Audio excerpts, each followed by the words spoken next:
नमस्कार आणि जय भीम सगळ्यांना। तर आज आपण साबुदाण्याची खिचडी बनवतोय।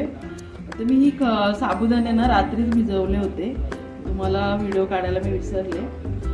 हे साबुदाणे रात्री मी पाण्यामध्ये भिजवून ठेवले होते। साधारण साबुदाण्याच्या वर एवढं पाणी ठेवायचं आणि रात्रभर भिजत ठेवायचे ते।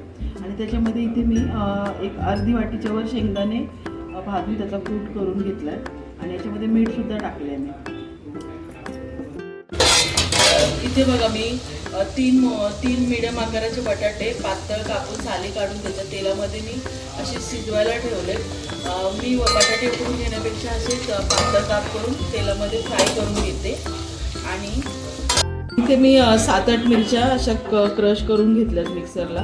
तुम्हाला कापून टाकायचे असेल तर तुम्ही कापून पण टाकू शकता, काहीच हरकत नाही। आम्हाला वाटून आवडतं म्हणून आम्ही वाटून टाकलं का। जरा गॅस फास्ट करते, आपल्याला बटाटे क्रिस्पी करायचे। क्रिस्पी केले की मग शिजले नाही वेळ यायला आपण फास्ट गॅसवर करूया हे। परत झाकण ठेवूया। हे बघ आपले मस्तपैकी क्रिस्पी होत आले बटाटे। आता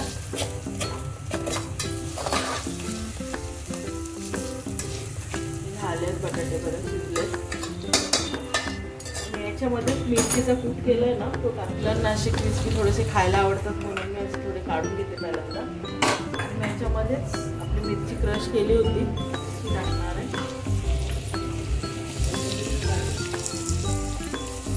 परतून घ्यायची याच्यामध्ये, जरा परतायची आणि मग 1-2 मिनिटं परतून घेऊया। एवढंच परतायचं। आता याच्यामध्ये हे सगळं आपण मिश्रण आहे, ते शेंगदाण्याचं कूट, साबुदाणे आणि याच्यामध्येच मी थोडंसं मीठ पण टाकलंय। तर हे आपण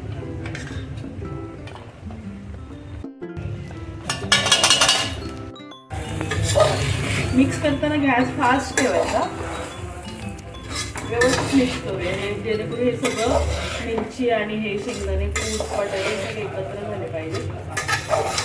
अशा प्रकारे ही खिचडी बनवणं खूप जास्त सोपं आहे, कोणीही बनवू शकते। हे फक्त साबुदाणे व्यवस्थित शिजवायचे व्यवस्थित।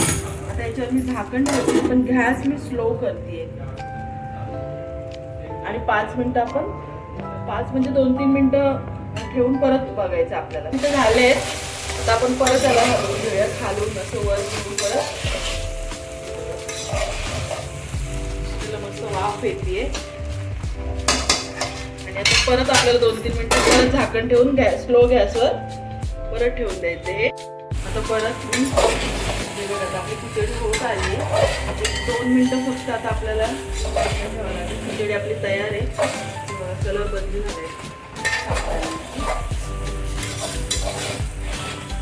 मऊ लुसलुशीत खिचडी होते। अशा प्रकारे 2च फक्त मिनिट आता ठेवणार आहे झाकणाच्यावर आणि गॅस करणार। हे बघा आपली खिचडी तयार झाली आता, मस्तपैकी मऊ आणि लुसलुशीत मस्त मऊ झाली। तुम्हाला माझ्या अशाच रेसिपी छान छान बघायच्या असतील तर आपला आम्ही नगरकर हा चॅनल आपण सबस्क्राईब करा आणि लाईक करा आपल्या व्हिडिओला। धन्यवाद।